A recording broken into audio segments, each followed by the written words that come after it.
Awalnya sempet ragu ya, karena aku pas ngeliat buku-buku grafologi itu udah insecure kan. Kenapa Apalagi yang insecure ya? komprehensif, terus itu kan banyak banget apa itu awalnya deg-degan kan, karena aduh bisa nggak ya, sedang ada 100 traits, apakah aku harus ngafalin gitu ya. Terus bagaimana ternyata Kang Afif itu mengajarkannya enak banget, bener-bener. Apalagi aku tuh baru tahu aku tuh adalah sekarang udah nggak gampang ngejudge orang. Kenapa gitu tuh? kan. Emang biasanya ngejudge orang ya ini ya? Suka gini, aku tuh orangnya kan memang talkative, terus juga responsif banget. Terus ketika aku ngajak ngobrol orang, kenapa sih nih orang tuh kayak lama banget? Ternyata salah satu tanda di aspek itu ada namanya metodis ya. Itu tuh orangnya tuh memang harus step by step. Coba kita tes ya, coba ya. Di metodis tuh emang tesnya yang kayak gimana sih? Tulisannya itu yang kayak gimana sih? Oke, biasa itu kada huruf M atau N tuh yang bulat-bulat gitu. Ada yang kayak gitu juga nggak kayak aku? Iya. Wah, ini berarti udah nih ya, udah lulus nih belajar grafologinya ya. Oke, terus apa lagi nih?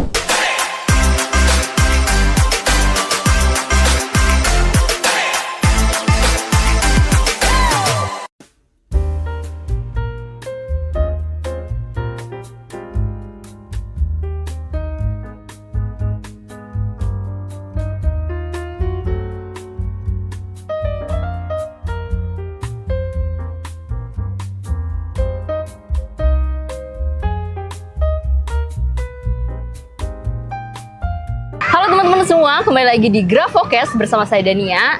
Dan hari ini spesial banget nih, karena biasanya saya ditemenin dengan Kang Afif nih. Tapi kayaknya teman-teman juga udah, kalau misalkan melihat wajahnya ini nih ya, pasti udah nggak asing lagi gitu ya. Ini tuh siapa sih gitu kan. Saya hari ini ditemani dengan Irna. Halo. Kenalan dulu dong, Irna tuh sebagai siapa dan apa nih?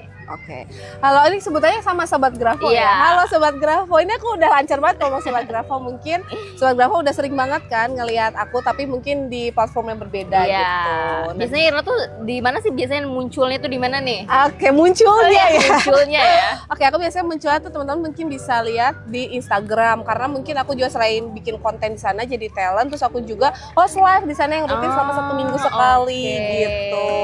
Oh, selain itu kalau misalkan di grafologi itu Irna sebagai siapa sih? Oh, kalau di grafologi kebetulan aku sebagai sebagai marketing communication gitu, yang sekarang lagi belajar grafologi. Oh iya nih, denger nih Irna tuh lagi belajar grafologi nih. Betul. Kenapa nih? Kenapa tertarik untuk belajar grafologi gitu? Oke, awalnya sempet ragu ya, karena aku pas ngeliat buku-buku grafologi itu udah insecure kan. Kenapa? Apalagi yang komprehensif, terus itu kan banyak banget. Apakah aku bakal mampu gitu? Udah banyak terus kayak tebel-tebel gitu ya? Tebel-tebel banget gitu kan, materinya banyak, terus harus belajar 10 aspek kepribadian dan 100 tanda kan, bayangin. Sedangkan aku bukan di latar belakang psikologi, tapi salah satu yang memotivasi aku untuk belajar grafologi adalah ketika aku diberikan amanah, aku harus memegang nih tim, yang dimana tim itu adalah tim grafologi yang buat konten-konten di Instagram. Kan nggak mungkin dong aku harus mengajar, nggak tahu tentang ilmu grafologi seperti apa, sedangkan aku harus membuat konten di Instagram kayak gitu. Misalkan contohnya tulisan tangan orang yang optimis seperti apa, tapi aku sendiri nggak tahu kayak gitu. gimana ya. Jadi belajar grafologi. Ya. Terus gimana nih setelah belajar grafologi ini, apa nih? Gimana nih perasaannya, terus apa yang pada akhirnya tuh bisa merubah analisis tulisan tangan sendiri juga nggak? Iya, awalnya itu kan aku memang belajar ambil komprehensif nih. Kebetulan aku juga ikut 2 kelas langsung loh kok. Jadi aku ikut yang online sampai offline. Ada ya, karena di grafologi juga ada online, ada offline. Tapi kalau misalkan online itu belajarnya berapa bulan sekali? Kalau untuk yang online itu kan 20 kali pertemuan. Kalau yang offline itu kita 4 hari. Bayangin dari 20 kali dipadetin 4 hari. Tapi kalau misalkan info juga nih ya buat teman-teman ya, kalau misalkan ada yang mau ikutan kelas CHA tuh komprehensif ya. Komprehensif. Yang secara offline itu biasanya diadainnya berapa? 1 tahun sekali ya?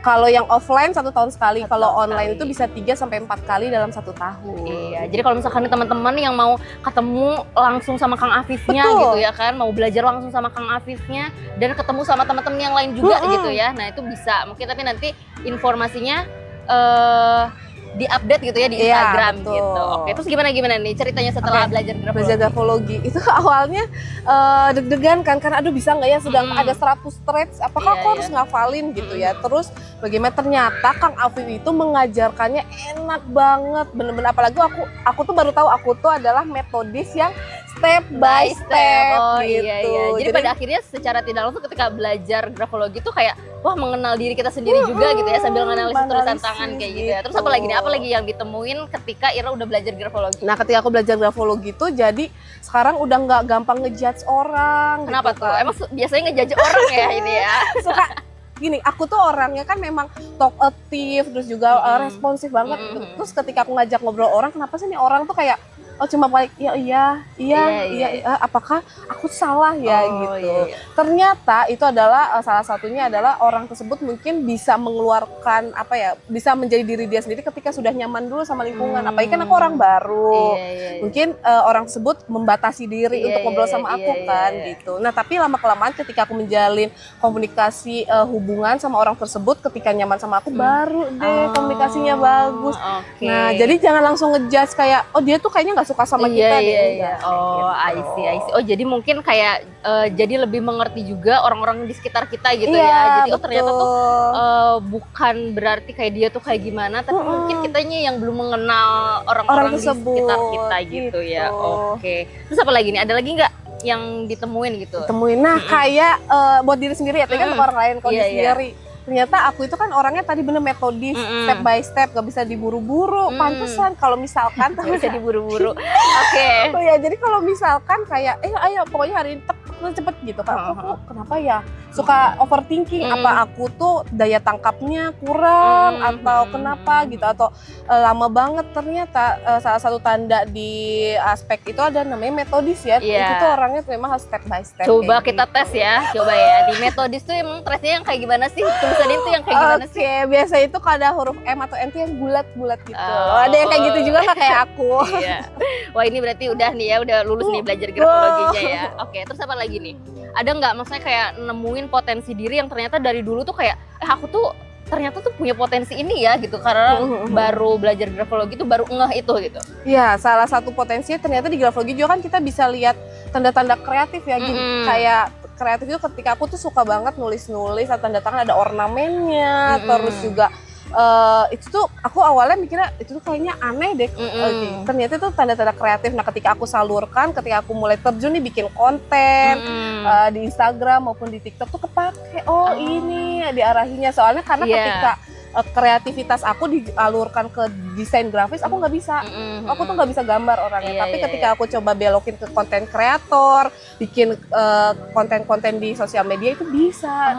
Oh iya, berarti sebenarnya tuh potensi dan bakat kita tuh sudah ada, cuma kita itu nggak ngeh aja gitu ya. Memetakannya tuh di mana gitu. Nah, tapi ini juga bisa jadi pencerahan buat teman-teman juga nih yang kayak kira-kira sebenarnya potensi aku tuh apa ya gitu kan, bakat aku tuh apa ya. Nah, di grafologi kita bisa belajar grafologi tuh untuk diri kita sendiri, bahkan untuk orang lain juga bisa kayak gitu. Oke. Nah, karena Irna gini ya, ada beberapa juga data kemarin aku sempat baca, karena zaman sekarang atau mungkin generasi Gen Z ini gitu ya, banyak banget yang krisis identitas. Iya. Karena dia terlalu banyak juga mungkin ngelihat sosial media gitu kan, karena ngelihat standar kehidupan tuh harusnya seperti ini gitu. Padahal yang harusnya dilihat itu kan diri kita sendiri gitu ya. Berarti kayak grafologi itu juga membantu ya gitu, untuk misalkan kita jangan melihat kayak insecure karena ngelihat orang kayak gini-gini, padahal kalian juga sebenarnya punya potensi gitu ya. Betul banget, setuju banget. Apalagi bener kata Kak Dania ini kan, aku juga kan masuknya Gen Z gitu Gen Z ya. Iya. Aku juga Gen Z kita kok. Yang Gen Z. Nih, sebagai Gen Z tuh sering banget dapat informasi atau kita tuh dapat sesuatu itu kan dari sosial media yang ya ampun di usia 23 udah ada yang pencapaiannya punya ini kok aku belum ya kayak gitu. Terus juga ada yang jadi konten kreator, ada yang pebisnis. Kok bisa sih banyak banget dalam satu orang tuh punya kemampuan banyak banget, sedangkan kadang aku suka insecure kok aku cuma gini-gini aja kayak gitu. Ternyata sebenarnya aku punya potensi tapi aku nggak tahu gitu. Pas ketika belajar grafologi oh aku tuh ada nih. Jadi nggak cuma mungkin kalau aku kan memang expertnya mungkin bidang komunikasi ya. Jadi nggak cuma komunikasi, aku bisa menyalurkan tadi kan ke yang lain gitu bikin ya. konten kayak gitu. Jadi ini juga sebenarnya apa ya, bermanfaat juga ya untuk teman-teman yang nyari yang ingin nyari potensi bakat atau misalkan bingung nih cari jurusan juga gitu ya. Betul banget. Grafologi itu ternyata membantu penjurusan ya. Oke. Gitu. Nah, tapi tadi tuh Irna tuh sempat nge-spill bahwa Irna tertarik dengan mau kalau misalkan jadi konsultan tuh mau jadi konsultan pasangan. Betul. Kenapa tuh? Kenapa?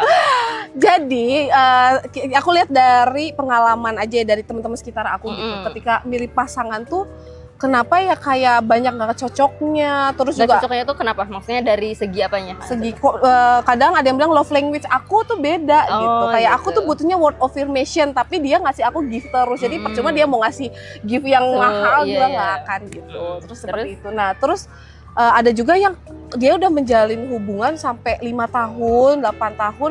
Kenapa bisa selanggeng itu, tapi kenapa kandas juga nih? Nah itu tuh ternyata dari grafologi itu kita bisa memperbaiki ketika ada sesuatu itu dikomunikasikan. Gitu. Jadi misalkan ternyata selama ini kita tuh kurang mengerti pasangan kita. Ternyata pasangan kita butuhnya apa, kita ngasihnya apa. Gitu. Jadi kalau suatu hubungan itu yang bukan diakhiri hubungannya, tapi diperbaiki hubungannya. Waduh, gitu. oke, quotes Irna 2024 ya. Oke. Terus kalau Irna sendiri dipakai nggak nih grafologinya untuk pasangannya? Pakai dong. Nah, ini unik banget dari cerita aku ya. Aku waktu 2 tahun lalu aku dekat sama orang. Aku pengen banget dapetin tulisan tangannya, tapi gimana gitu kan? Kalau mungkin basic lah, ketika PDKT itu pasti baik kan, cowok itu pasti baik. Bener. Masih belum keluar nih aslinya. Nah, caranya adalah kita itu makan di suatu tempat restoran. Kan harus nulis menunya. Nah aku bilang, kamu aja dong yang nulis. Dia aja nulis kayak, kamu mau pesen apa, ini aku banyakin nih menunya, biar dia bisa rada banyak ya gitu.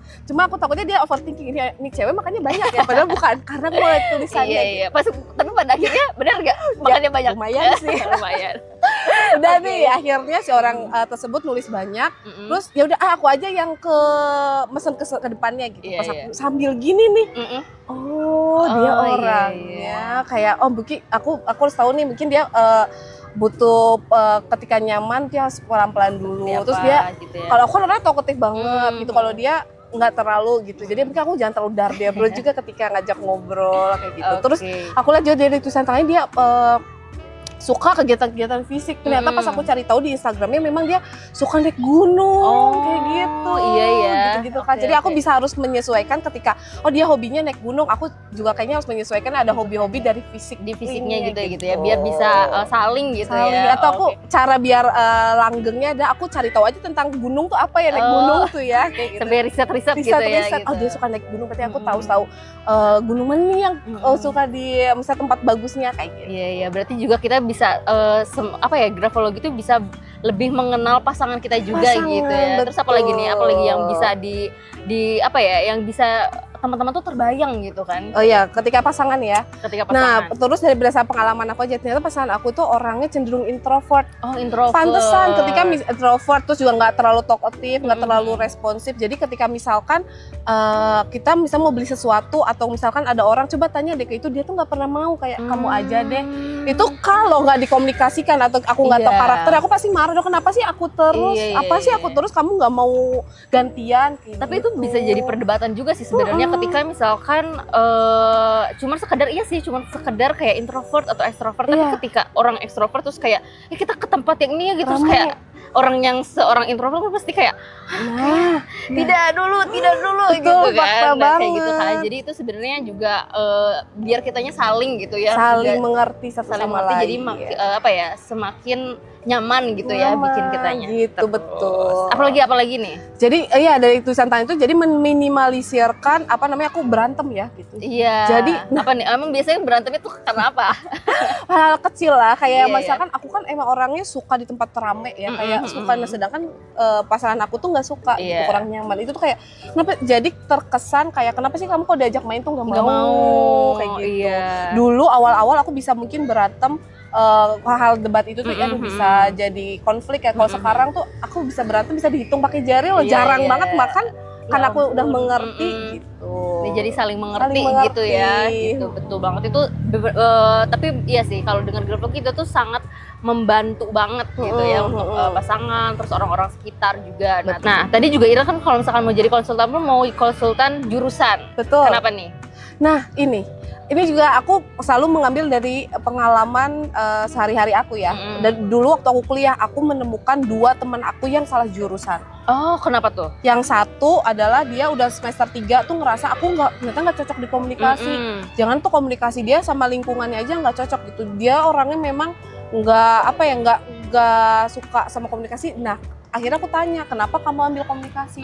Karena dituntut sama orang tua kayak gitu. Karena ya orang tuanya itu expert di komunikasi kan. Jadi kamu harus jadi PR, kamu harus jadi itu. Padahal enggak, akhirnya dia dari semester 3 mau nggak mau berhenti pindah jurusan. Kan sayang banget kan ada beberapa waktu yang dia korbankan, harusnya itu tuh dia bisa lebih efektif lagi ngambil jurusan kayak gitu. Iya. Terus juga kalau Irna sadar ya bahwa ada beberapa data di Indonesia tuh ternyata 80% itu mahasiswa tuh salah jurusan. Oh, banyak banget ya, 80% loh kayak Iya, gitu iya, ya. Mungkin salah satunya alasannya bisa jadi seperti itu ya, Iya, kayak faktor dari orang tua kayak gitu. Jadi tapi juga kita juga bisa kayak mensosialisasikan gitu ya, kayak bahwa orang tua tuh kayak kita tuh jurusan tuh sesuai potensi kita gitu ya, gitu. Betul. Karena bisa jadi, tapi mungkin bisa jadi kan kayak tadi kayak kasusnya temennya Irna gitu ya. Jadi kayak loh, aku kan nggak bisa itu gitu, jadinya sayang banget gitu ya, sayang waktu gitu kan. Gitu. Iya, bener-bener. Nah, terus apa lagi nih Irna, ada kasus-kasus lagi nggak? Ada. Nah, itu salah satu kasus yang pertama adalah dia harus berhenti kuliah di semester 3 dan harus ngulang lagi kan, sayang banget. Iya, bener. Ada satu lagi temen aku, ini dia terpaksa melanjutkan studinya sampai lulus. Karena kan orang tuanya juga ketika misalkan kamu udah bayar UKT segini, udah ini kamu ulangi lagi. Terus juga umur kamu tuh akan maksudnya umur kamu nanti ketika lulus kalau ngulang di semester 1 lagi kamu akan sulit nyari kerja. Apalagi kan ketika sekarang kan cari pekerjaan harus misalkan maksimal 25 atau 24 nanti nggak akan kekejar gitu. Akhirnya dipaksa nih ikut ya udah jalanin aja, dan akhirnya karena dia ngerasa potensinya nggak di sana, nggak maksimal. Jadi ketika dia menjalani kuliah juga nggak maksimal, dan itu menyebabkan dia lulusnya lama. Jadi mungkin jadi nggak tepat waktu gitu ya? Nggak tepat waktu karena dia merasa kesulitan di bidang komunikasi gitu, bukan passionnya, dan dia ngerasa kesulitan. Jadi mau nggak mau itu sampai dia terpaksa lulus juga kan, karena sudah deadline dari kampus ya, kayak kalau mau nggak mau 7 tahun maksimal harus lulus kayak gitu. Terus tapi ujung-ujungnya kan sampai ya, jadi nggak efektif kan waktunya kayak gitu. Sayang ya, mungkin kalau bisa ini ya, maksudnya jadi si waktunya bisa untuk menggali potensi lainnya juga gitu ya, atau mengembangkan potensi lainnya. Betul. Gitu ya. Jadi berarti kalau dari cerita-ceritanya Irna, dari pengalaman-pengalamannya Irna gitu ya, grafologi itu juga bisa sangat membantu banget ya dari sosial, dari mungkin dari asmara gitu ya. Asmara pasangan gitu, betul. Ya.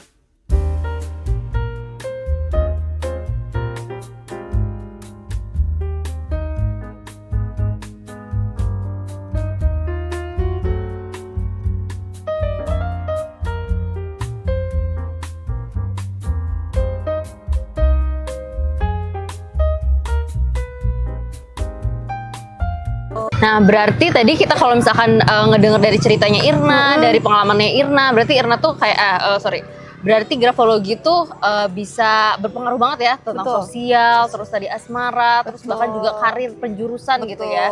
Nah, oke. Kalau misalkan Irna bisa sharing nih, mungkin teman-teman Gen Z lainnya atau misalnya yang lainnya juga mau belajar grafologi itu kayak gimana sih?